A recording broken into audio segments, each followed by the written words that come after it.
Eggs are a great source of protein and vitamins. Of the many ways to prepare them, I've chosen Soboro. My name is Willow, and this is You Need a Bento. Let's make lunch.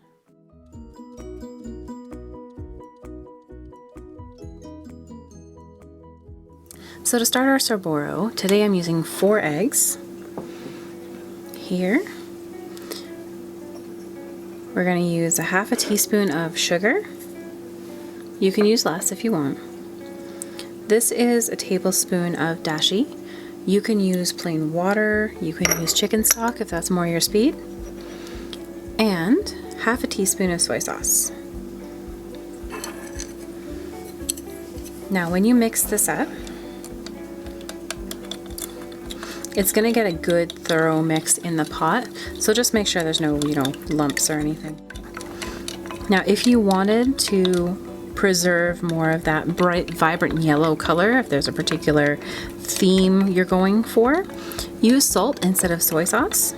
We're going to turn our pot on to about medium, and we're just going to pour this into the cold pan.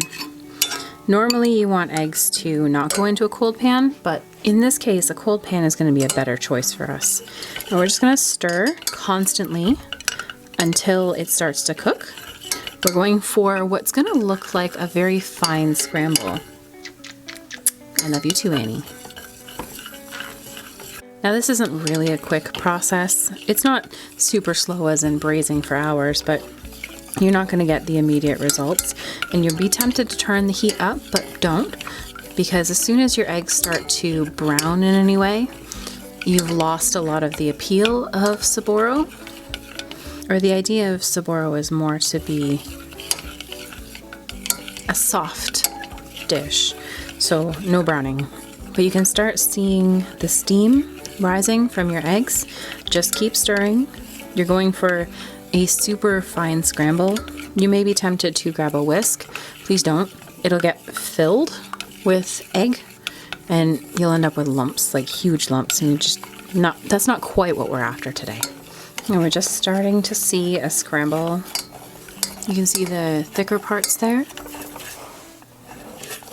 Now at this point, you're going to have to decide with how your Soboro is taking shape, whether you can turn down the heat a little bit to give you a little more time. A lot of people use multiple pairs of chopsticks. I'll switch to that so that you can see. So you'd take a second set, hold them up towards the top to make kind of a whisk, but a whisk that's not going to clump up.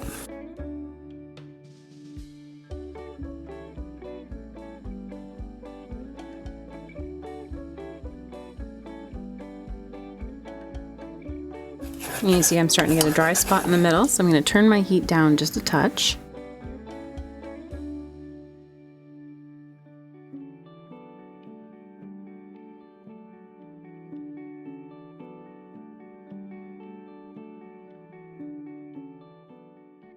And at this point, I usually turn my heat off.